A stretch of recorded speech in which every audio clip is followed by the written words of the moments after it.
Hey, Shalom, Shalom. I start off by giving all praises unto Yahweh, Ba'ashem, Yahushai, Ba'ashem, Chakwadash. I want to say double honor to our apostles who are elders who rule well.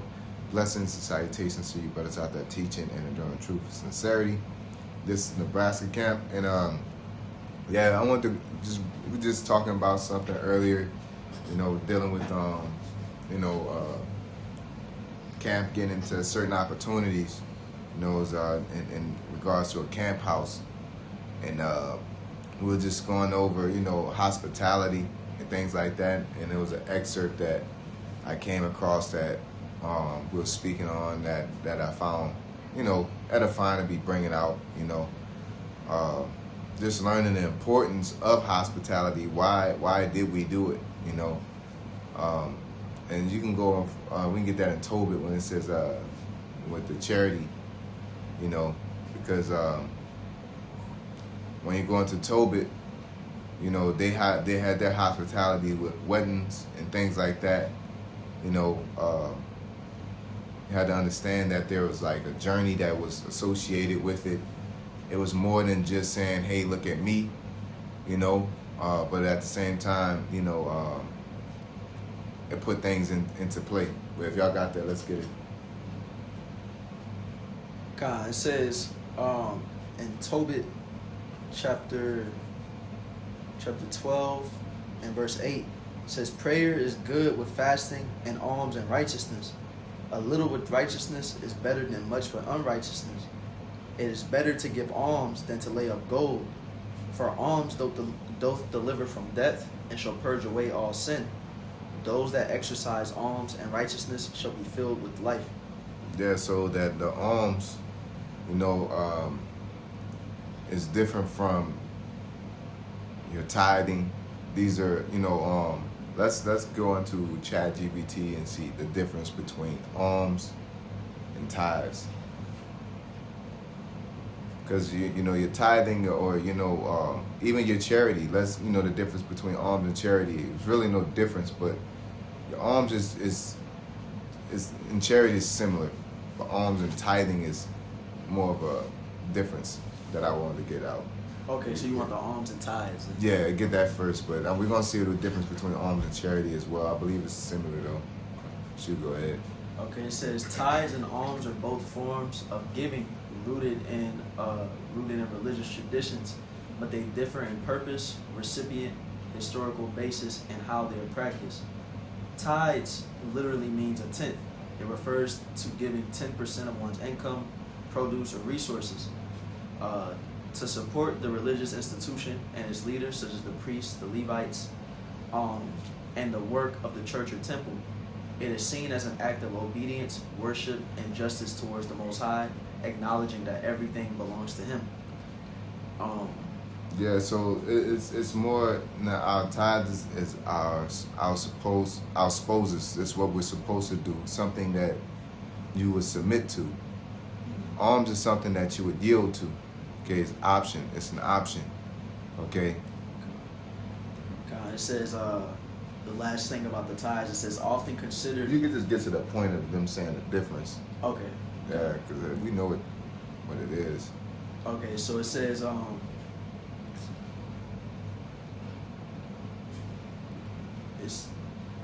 it says it's not like it don't got the. I'll read this right here. It says alms is an act of compassion and mercy toward the poor, needy, widows, orphans, or strangers. It reflects love for one's neighbor and is often described as lending to the Lord with promises of spiritual and material blessings in return. Yeah, but even though it's not for that, alms and alms is optional. Okay, alms is what you give with your increase. Okay, and alms oftentimes is your way to cover your lot in your walk.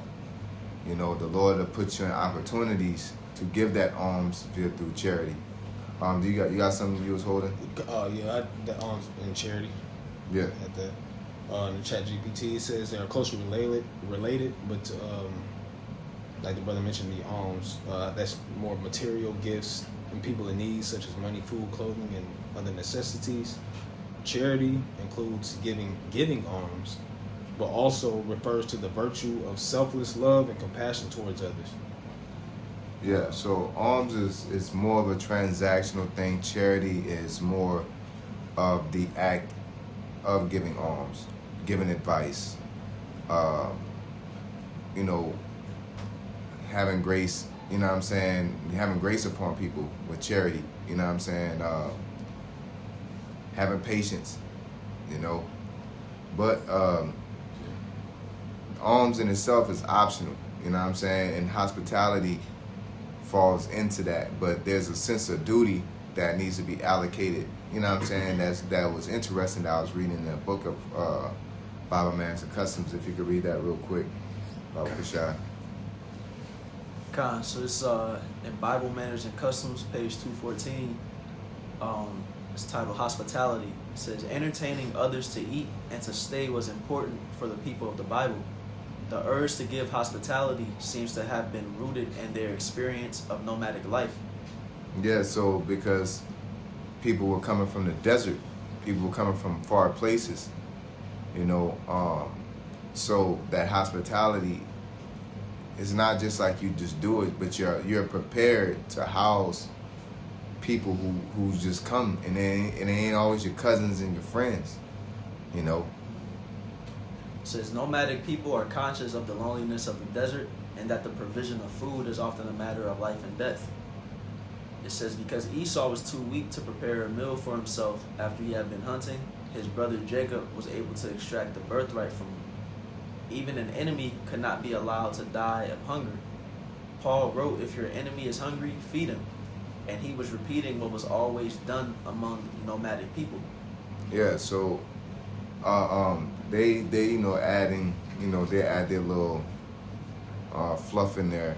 But at the end of the day, when we're talking about our brethren, you know, like the elders that pass through, brothers that pass through, you know, it's like a sense of duty, because, you know, it's a pit stop for brothers to be able to spiritually reload and economically reload. May need some food, you know what I'm saying, may need some financial help, you know, may need some time, you know, whatever it is. It's more than just like, hey, look, I'm about to show you who I am today, or when you come through. It's accommodating what they need, you know what I'm saying. This Genesis 19:1. It says, and there came two angels to Sodom at even, and Lot sat in the gate of Sodom, and Lot, seeing them, rose up to meet them, and he bowed himself with his face toward the ground, and he said, behold, now my lords, turn in, I pray you, into your servant's house, and tarry all night, and wash your feet, and ye shall rise up early, and go on your ways. And they said, nay, but we will abide in the street all night. And he pressed upon them greatly, and they turned into him, and entered into the house, and he made them a feast, and did bake unleavened bread, and they did eat. Yeah. So pretty much, Lot was willing to entertain the angels, you know, and this is within this passage. It'll tell you that some have entertained angels unaware, you know. There's another passage within this. I can't think of it in its exact. Yeah. There's certain. You know, even with the hospitality, there's a angle, you know, within that angle. But I want to stick to, you know, the reason and taking pride in accommodating brothers and accommodating and having a place, you know, because we were just speaking on the camp house and the importance and just going over, you know, what need to be done and aspects of thinking. That's you know, hospitality is more than, okay, I guess I'll do it. It's it's an honor, it's a dignity, you know what I'm saying? It's an opportunity to give alms, to give back, you know, and it's a whole lifestyle change, man. You know, me and the brothers have done it for a long time, you know what I'm saying? And you put a lot of your life to the side, because you gotta be, you can't just leave your house, you know what I'm saying, as the steward, you know what I'm saying? Different things of that nature. But I wanted to get into, as a carbuncle, setting gold. You had something? Con. Yeah, you go ahead.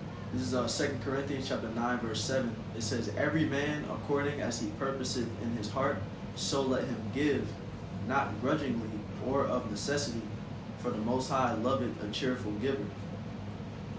So just going into the mindset that is involved, it's not a thing of doing it because it's like, okay, I have to, or okay, this is just a duty, but it's being welcome to it and excited about being able to do it, because the Lord sees that nuance in alms as well, you know. But that's all I want to get from that. Come. I have that carbuncle. It's Sirach 32 and verse 5. It says, a concert of music and a banquet of wine is as a signet of a carbuncle set in gold. Keep going, brother. As a signet of an emerald set in a work of gold, so is the melody of music with pleasant wine. Speak. Can you go up a little bit? Because y'all start at the top. Sirach 32 and 1, it says that thou be made the master of a feast. Lift not thyself up, but be among them as one of the rest. Take diligent care of them, and so sit down. Yeah, so if you be the master of a feast or the head of a feast, it's like you're supposed to blend in. You're supposed to. It shouldn't be about you. You know, it's all about the ordering of the feast. You know,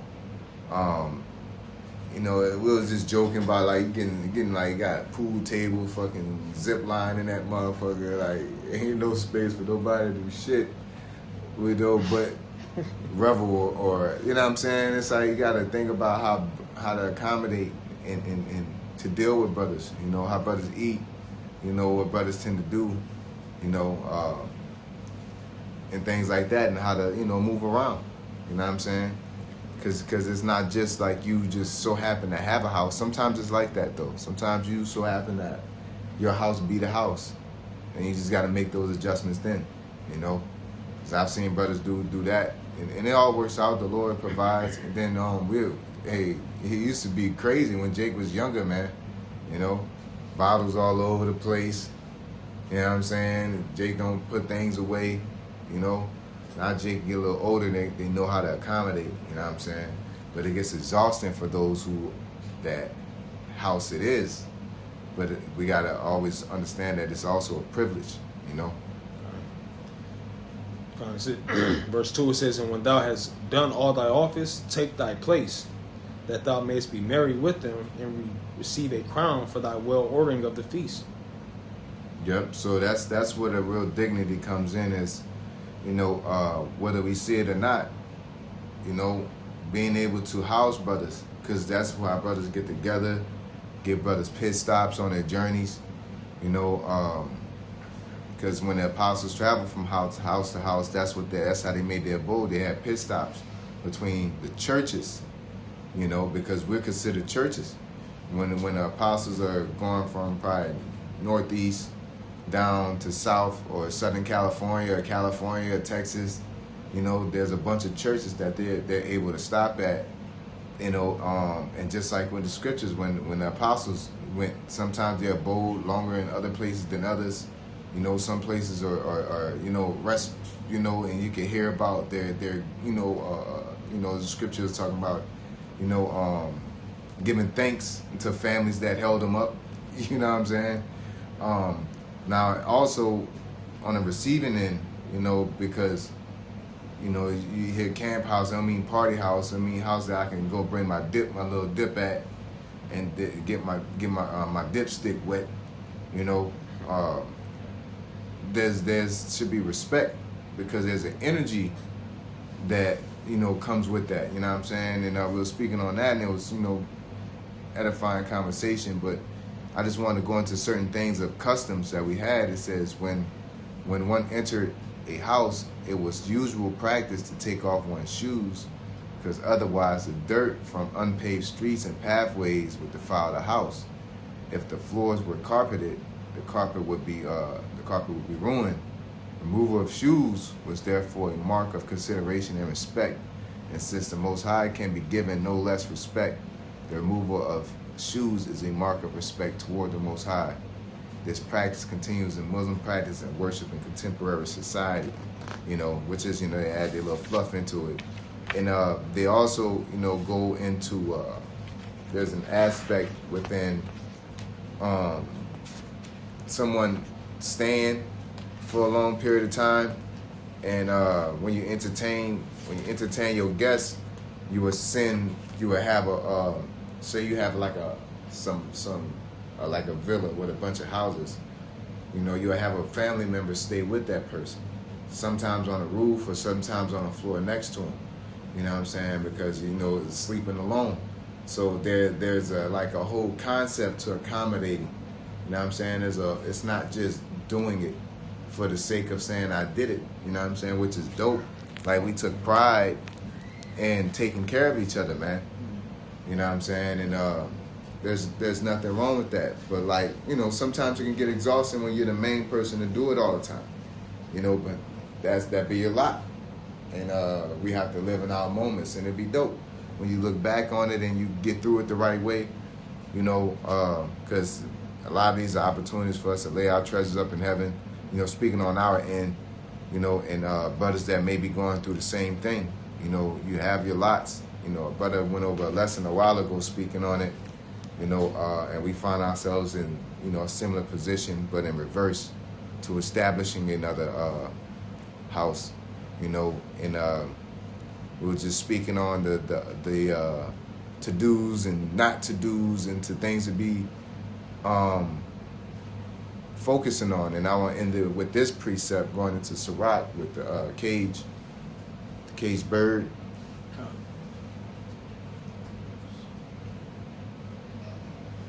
This is Sirach chapter 11 and verse 29, which says, "Bring not every man into thine house, for the deceitful man hath many trains. Like as a partridge taken and kept in a cage, so is the heart of the proud. And like as a spy watcheth he for thy fall." Yeah, so, and we was talking about this, and I don't know how all other brothers operate, but I assume everything's operated the same, that, you know, to at least keep that separate, the passer-throughs, let them keep passing through. You know, don't give them place in there, because once you start letting people in, you know, that have some type of leverage, then they'll start bringing their opinions in with it, you know, especially in a place of unity like that. You know, I ain't saying, you know, brothers got families and things like that. You keep your family where your family at. You know, in my opinion, it should, you know, camp houses either should be under, you know, a brother with his family, you know, where it's structured. Because you got to, you know, order your house right for one, man, but your house should be structured enough for you to have camp, you know what I'm saying? And they have their accommodable ability. But mainly for, you know, younger brothers, you know, because they got the liberty. You know, they're not tied to as many things as, you know, older brothers are, you know, and things like that. You know what I'm saying? But either way, however the lot is, that's just how it works, you know.